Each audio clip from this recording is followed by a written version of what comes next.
Yeah.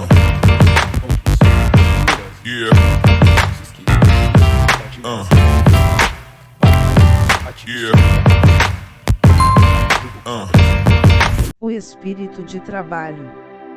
O fervor da investigação. Delimitado o campo de trabalho, é bom definir o espírito que deve animar o trabalhador, e ele é principalmente, antes de qualquer modo particular de sua aplicação, um espírito de zelo. Esclarece tuas dúvidas, diz São Tomás a seu discípulo. Um espírito ativo está constantemente em busca de alguma verdade que é para ele, no momento atual, figura dessa verdade integral a que dedica seu culto. A inteligência é semelhante a uma criança, em cujos lábios os porquês não cessam de brotar. Um bom educador deixa de satisfazer essa fecunda inquietude, não se aproveita ele de uma nova curiosidade, como de um novo apetite, para nutrir solidamente o organismo espiritual nascente. Nossa alma não envelhece, está sempre em crescimento perante a verdade. Ela é sempre uma criança. Estando nós mesmos encarregados de sua permanente educação, não devemos, na medida do possível, deixar sem solução nenhum dos problemas que surgem ao longo do nosso trabalho, nem sem uma conclusão apropriada nenhuma de nossas investigações. Que o homem de estudos esteja então sempre à escuta da verdade. Enquanto está debruçado sobre sua tarefa, o Espírito sopra em seu interior, e revela-se também a partir do exterior, enviando seus profetas, homens, coisas, livros, acontecimentos. A alma atenta nada deve negligenciar esse Espírito da verdade. Como a graça, frequentemente passa e não volta mais. Ele mesmo, aliás, não é uma graça. O grande inimigo do saber, a nossa indolência, é essa preguiça original que detesta o esforço, que gosta de envolver-se caprichosamente nisto ou naquilo, e logo retorna a um automatismo negligente, considerando um movimento vigoroso e contínuo um verdadeiro martírio. Talvez seja mesmo um martírio, dada nossa constituição, mas devemos estar preparados para esse martírio ou renunciar ao estudo, pois o que se pode fazer sem uma energia viril? Tu, ó Deus, vendes todos os bens aos homens às custas do esforço, escreveu Leonardo da Vinci em suas anotações. Ele mesmo nunca se esquecia disso. O espírito é como a aeronave que só pode permanecer nas alturas avançando com toda a potência de suas hélices. Parar é cair. Em compensação, um fervor tenaz pode levar-nos para além de todos os limites previstos em nossos sonhos. Não sabemos o quanto a inteligência é plástica e suscetível de desenvolvimento, disse Bossuet. O espírito do homem pode criar infinitamente, somente sua preguiça põe limites à sua sabedoria e às suas invenções. O que consideramos uma barreira não passa frequentemente do matagal de nossos defeitos e de nossas negligências sensuais. Entre conceber e projetar, projetar e executar, executar e finalizar, quantas protelações, quantas quedas. O hábito do esforço aproxima essas etapas e permite passar da concepção à finalização por uma via veloz. O homem forte ergue diante de si a escada de Jacó, para subidas e descidas dos anjos que nos visitam. Alguns espíritos contentam-se rapidamente com o que já adquiriram. Tendo trabalhado inicialmente, acabaram perdendo o sentimento de seu vazio. Não lembram que estamos sempre vazios daquilo que ainda não temos e que, num campo ilimitado de descobertas, jamais podemos dizer chega. Se o objetivo for apenas a ostentação ou obter alguma vantagem, um pequeno estoque de pensamentos pode bastar. Muitos servem-se assim de um fino biombo para ocultar de si mesmos e dos outros uma vasta ignorância. Mas uma real vocação não se satisfaz com tão pouco, considera tudo que adquiriu como um ponto de partida. Saber, buscar, saber novamente e distribuir para de novo buscar, eis a vida de um homem consagrado à verdade. Assim como adquirir, seja qual for a sua fortuna atual, é o objetivo do avarento. O intelectual sincero diz a cada dia ao Deus da verdade: o zelo de tua casa me devora.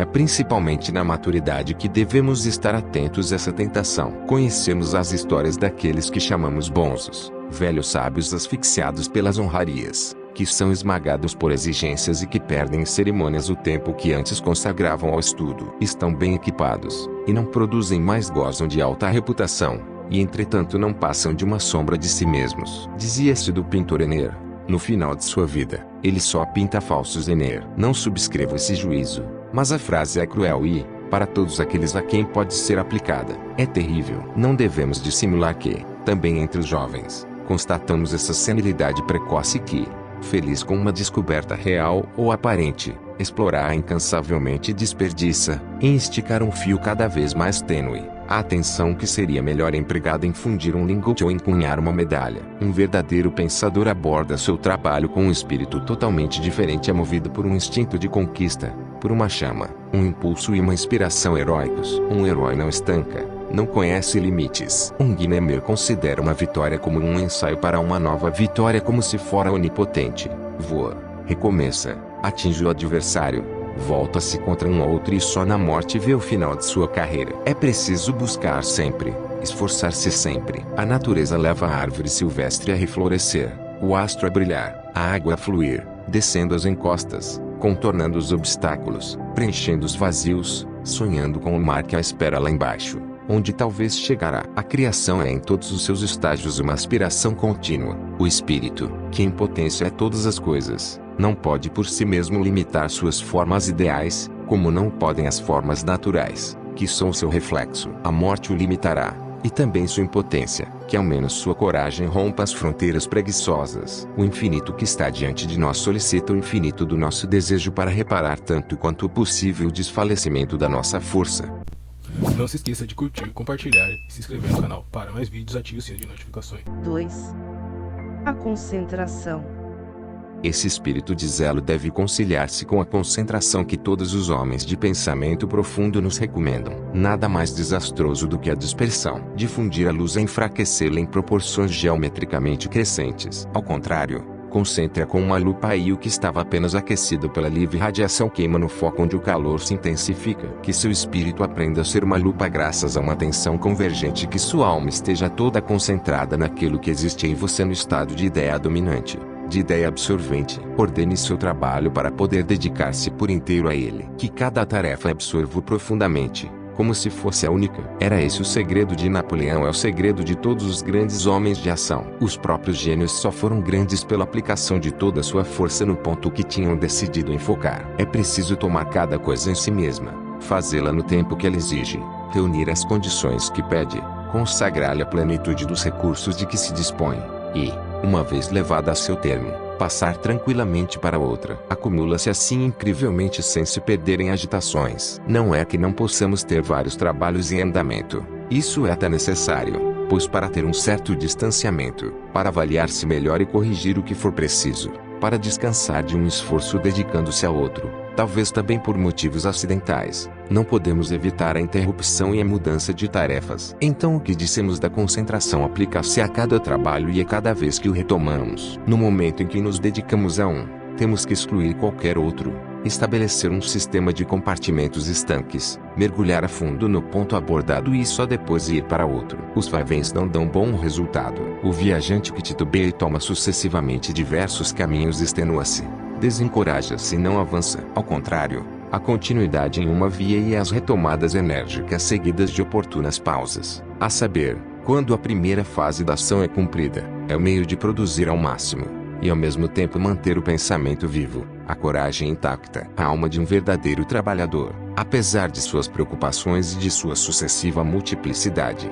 deveria sempre, entre duas investidas ardentes sobre um obstáculo, estar sereno e nobre como um grupo de nuvens no horizonte. Acrescentemos que essa lei de toda atividade é reforçada quando se trata do pensamento puro, por causa da unidade da verdade e da importância de manter sob nossos olhos todos os seus elementos, a fim de que se faça claridade. Cada ideia, por pouco que seja verdadeiramente una, é infinitamente rica relacionada a todas as outras, pode regenerar-se incessantemente. Enquanto essas dependências esclarecedoras se apresentarem, enquanto a verdade brilhar, não distraia o olhar, mantenha em sua mão o fio que o guia através do labirinto. Semeie o grão de um pensamento fecundo, depois o grão da nova planta. Não descuide nem da cultura, nem das sementes. Um só germe vale toda uma plantação. Todas as obras de um espírito bem formado deveriam ser os desenvolvimentos de um pensamento único, de um sentimento da vida que busca suas formas e suas aplicações. Bergson não nos disse ainda há pouco: um filósofo digno deste nome nunca diz mais do que uma única coisa. Com mais razão ainda, todas as operações de um período definido,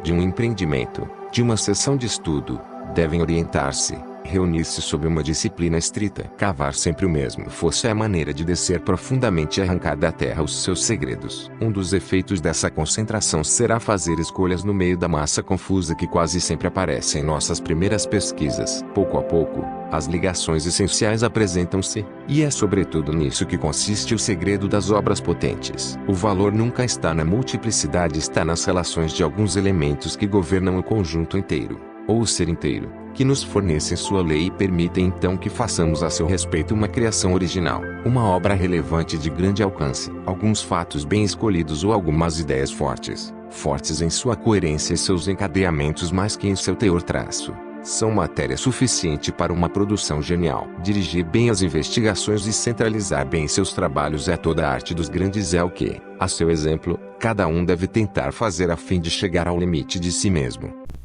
Não se esqueça de curtir, compartilhar e se inscrever no canal. Para mais vídeos, ative o sininho. 3. A submissão à verdade. Mas uma outra coisa é ainda mais importante: submeter-se não só à disciplina do trabalho, mas também à disciplina da verdade, condição indispensável para relacionar-se intimamente com ela. Pronta obediência, eis o que nos pede a verdade. Nessa união solene devemos participar com uma alma respeitosa. A verdade só se dá a quem já está despojado e muito decidido a dedicar-se unicamente a ela. A inteligência que não se entrega vive num estado de ceticismo, e o cético está mal aparelhado para a verdade. A descoberta é um efeito da simpatia. Ora, a simpatia é também um dom. Pelo pensamento nós encontramos alguma coisa, não a criamos. Não submeter-se a ela é como não a ter encontrado, e não submeter-se antecipadamente impede que seja encontrada. Cedendo à verdade e exprimindo-a da melhor maneira que pudermos, mas sem nenhuma alteração criminosa, exercemos um culto ao qual o Deus interior e o Deus universal responderão, revelando-nos que são mesmo Deus, e estabelecendo uma sociedade com nossa alma. Nisso, como em tudo mais, a vontade própria é a grande inimiga de Deus. Essa submissão supõe a humildade,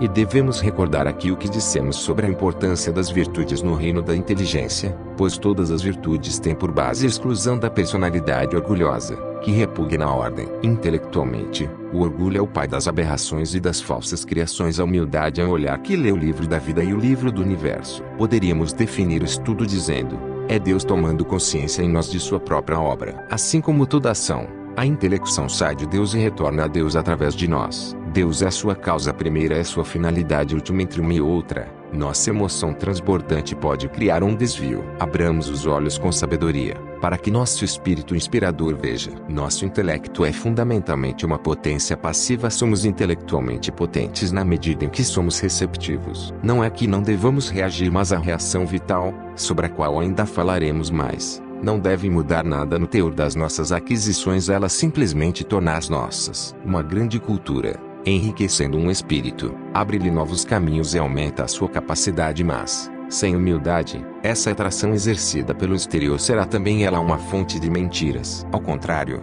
ao espírito cultivado e humilde as luzes chegam de todos os lados, interpenetram-se como a aurora nos altos montes. Além da humildade, é recomendável que o pensador tenha uma certa passividade de atitude que corresponde à natureza do espírito e da inspiração. Sabemos pouco sobre o espírito, mas sabemos que a passividade é sua lei primeira. Sabemos ainda menos sobre os caminhos da inspiração, mas podemos constatar que ela utiliza em nós mais a inconsciência do que as iniciativas. Avançamos por entre obstáculos como um cavaleiro no meio da noite. Mais vale confiar na nossa montaria que ficar puxando indiscriminadamente suas rédeas. Uma atividade voluntária demais torna nossa inteligência menos segura e menos receptiva. Agitados demais, permanecemos em nós mesmos, e compreender é tornar-se outro e receber um precioso presente. Tente pensar no objeto da ciência, não em você mesmo, da mesma maneira que, quando falamos, nós o fazemos no espaço, e não no interior das nossas próprias cavidades. Os cantores sabem a que me refiro. Quem já experimentou a inspiração também pode compreender-me. É preciso olhar através do espírito para as coisas, e não no espírito, esquecendo-se mais ou menos das coisas. No espírito está aquilo pelo que se vê, mas não aquilo que se vê, que o meio não nos distraia do fim. O essencial é estar em êxtase, escreveu o pintor de afrescos Louis Dussor, procurando ao mesmo tempo compreender como tudo se encadeia e se constrói. Às vezes falta o êxtase, às vezes a construção. E falamos aqui do primeiro. Eis o trabalho profundo: deixar-se penetrar pela verdade, submergir nela docemente, afogar-se e não mais pensar que pensamos, nem que existimos, nem que coisa alguma existe, exceto a própria verdade. Este é o bem-aventurado êxtase. Para São Tomás, o êxtase é filho do amor, transporta-nos para fora, para o objeto dos nossos sonhos. Amar a verdade tão ardentemente que nos concentremos nela e nos transportemos assim ao universal, aquilo que é, ao seio das verdades permanentes, e atitude de contemplação e de produção fecunda. Estaremos então voltados para nós mesmos, mas com atenção sobre a presa, como um predador,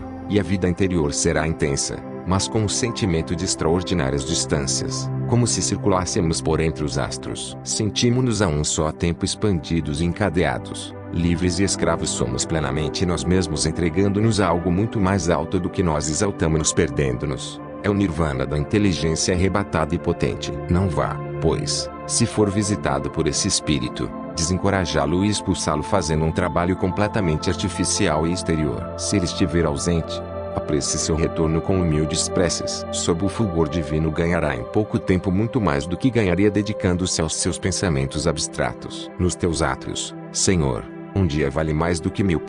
Evite tanto quanto possível o retorno da atividade voluntária.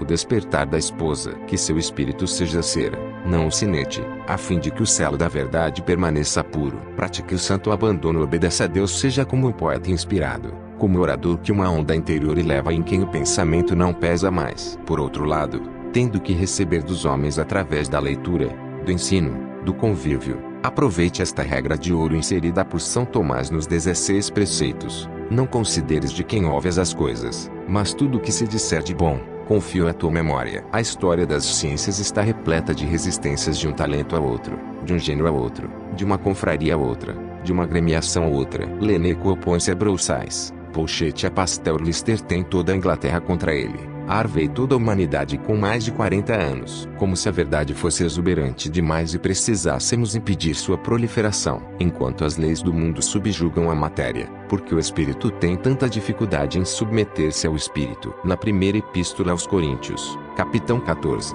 está escrito que se alguma coisa é revelada ao menor dos fiéis em oração, os outros devem calar-se e ouvi-lo. São Tomás faz a seguinte reflexão sobre essa frase: ninguém, por mais sábio que seja, deve rejeitar a doutrina de outro, por pequeno que este seja.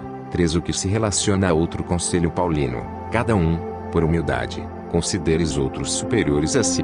4. É superior em certo momento aquele que estiver mais perto da verdade, recebendo dela sua luz. O que importa em um pensamento não é sua proveniência, mas suas dimensões. O que é interessante no próprio gênio não é nem Aristóteles, nem Leibniz, nem Bossuet, nem Pascal, mas a verdade. Quanto mais preciosa for uma ideia, menos importa saber de onde ela vem. Eleve-se a indiferença para com as fontes. Somente a verdade tem direito, e ela tem direito onde quer que se apresente. Assim como não se deve ser vassalo de ninguém, menos ainda se deve desprezar alguém. E se não é oportuno acreditar em todos, também não devemos recusar-nos a acreditar em quem quer que seja, desde que apresente seus títulos. Nisso está a grande liberdade, e sua recompensa é tão ampla que a própria avareza agiria assim, se não se acreditasse melhor inspirada resguardando seus cofres. Gostamos de acreditar que possuímos tudo, que somos capazes de tudo, e só escutamos distraidamente as vozes estrangeiras. Somente alguns privilegiados, homens ou livros,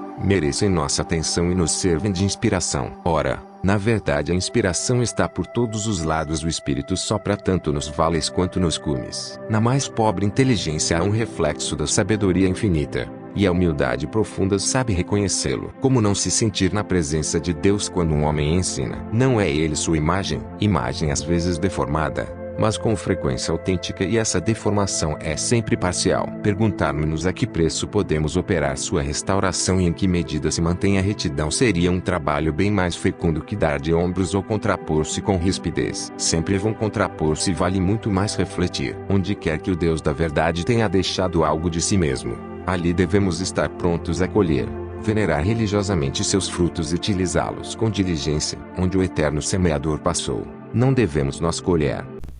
Não se esqueça de curtir, compartilhar e se inscrever no canal. Para mais vídeos, ative o sino de notificações. 4.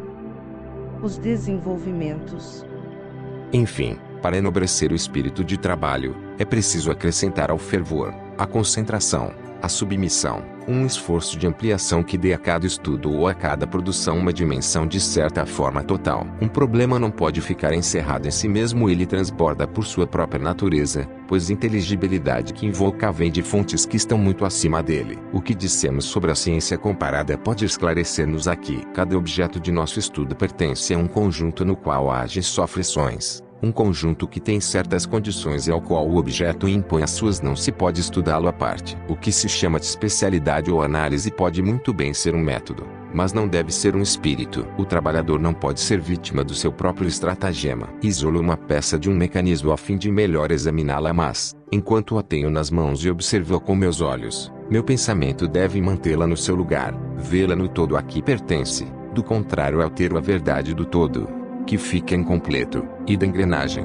que se torna incompreensível. A verdade una tudo pertence à única verdade suprema entre um objeto particular e Deus, a todas as leis do mundo, cuja amplitude vai crescendo desde a norma aplicada a determinado objeto até o axioma eterno. Por outro lado, também o espírito do homem eu na sua formação não poderia satisfazer-se com a mentira das especialidades consideradas como um desmembramento do verdadeiro e do belo em fragmentos dispersos. Por mais restrita que seja sua investigação, por mais exíguo o campo em que se concentra, é todo o homem e todo o universo que estão em jogo. Tanto o sujeito quanto o objeto visam o universal. Estudar de verdade uma coisa é evocar gradativamente o sentimento de todas as outras e sua solidariedade. É participar da sinfonia dos seres. É unir-se ao universo e a si mesmo. Falávamos há pouco sobre a concentração, mas era evidente que não pretendíamos de maneira alguma restringir o estudo. Concentrar e ampliar não são, como a sístole e a diástole, senão um só e mesmo movimento. Chamo concentração a convergência da atenção sobre um ponto, chamo ampliação ao sentimento de que esse ponto é o centro de um vasto conjunto,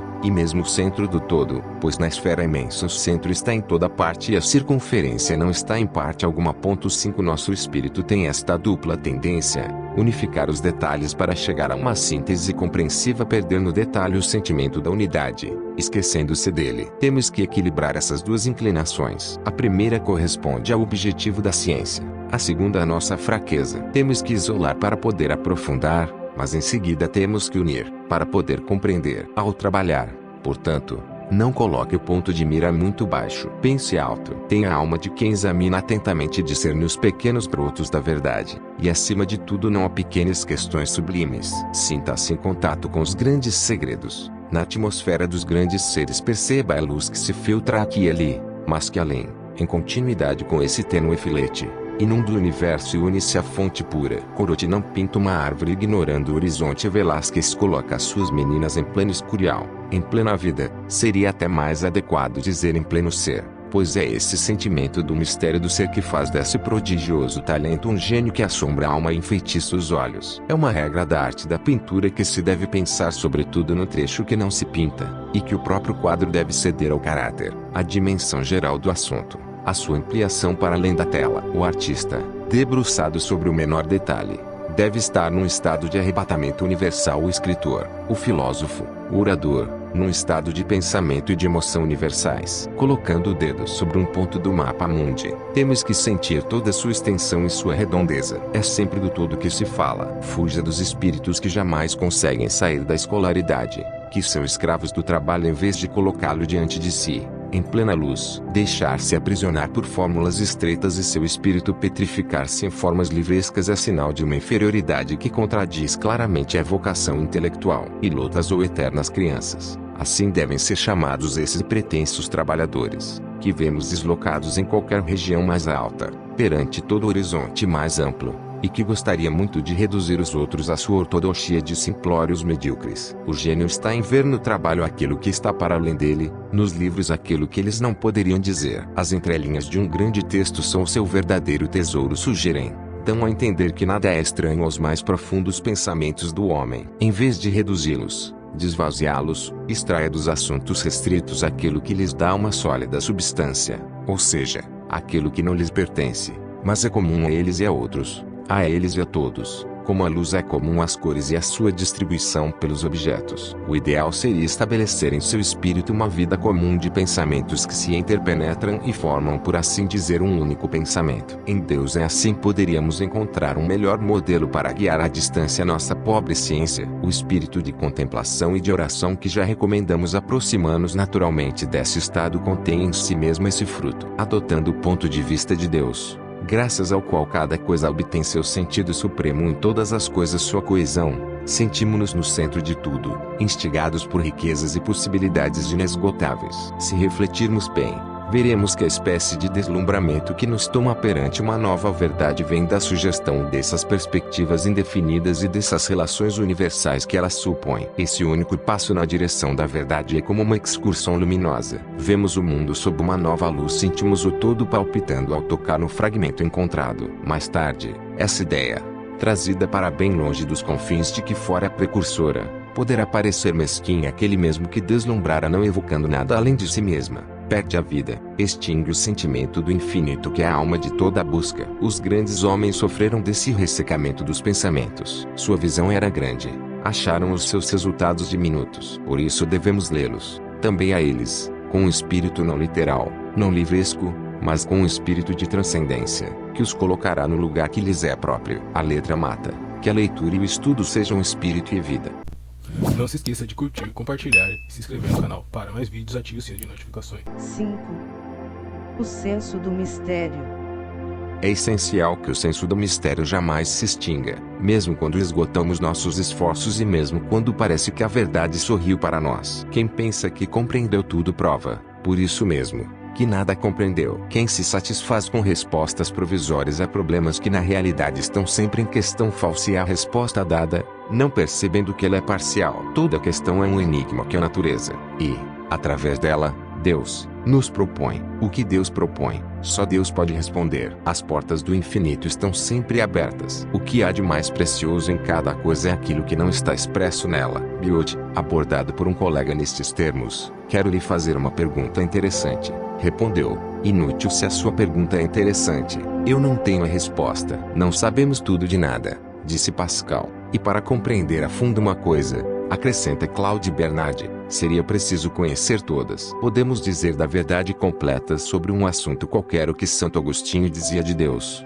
Se compreendes, diz para ti mesmo que não é isso. Mas o espírito pequeno acredita abarcar o cosmos e toda a sua riqueza tendo nas mãos um balde com 3 litros de água resplandecente, diz, vejam, consegui captar o mar e todos os astros. São Tomás, no final da vida, tomado por esse sentimento do mistério de tudo, respondeu ao irmão Reginaldo, que o instava a escrever, Reginaldo, não o posso mais. Tudo o que escrevi parece-me palha. Não tenhamos a presunção de querer que esse autodesespero venha muito cedo. Ele é uma recompensa e é o silêncio precursor do grande clamor que brotará na alma invadida pela luz. Mas um pouco desse estado de alma é o melhor corretivo para o orgulho que cega e para as pretensões que extraviam. É também um estimulante para o trabalho, pois as luzes distantes continuarão atraindo-nos enquanto tivermos a esperança de atingi-las. Ao contrário, quando achamos que tudo já foi dito e que só nos falta aprendê-lo, trabalhamos em um ciclo estreito e mobilizamo-nos. Um caráter elevado sabe que nossas iluminações não são mais do que degraus de sombras pelos quais subimos em direção à luz inacessível. Balbuciamos, e o enigma do mundo é perfeito. Estudar é determinar algumas condições, classificar os fatos. Só estudamos com grandeza quando colocamos esse pouco sob os auspícios daquilo que ainda ignoramos. Isso não é colocá-lo na escuridão, pois a luz que não vemos é a que alimenta os reflexos de nossa noite astral. O mistério é a luz do que conhecemos em todas as coisas. Assim como a unidade é a origem do números, como a imobilidade é o segredo das torrentes vertiginosas. Sentir em si mesmo o murmúrio de todo o ser e de toda a adoração, invocar o seu testemunho, e ainda, apesar do seu silêncio, cercar-se das melhores garantias para a aquisição da verdade. Tudo depende de tudo, e as claras relações entre os seres estão imersas nessa noite em que penetramos as apalpadeiras. Yeah.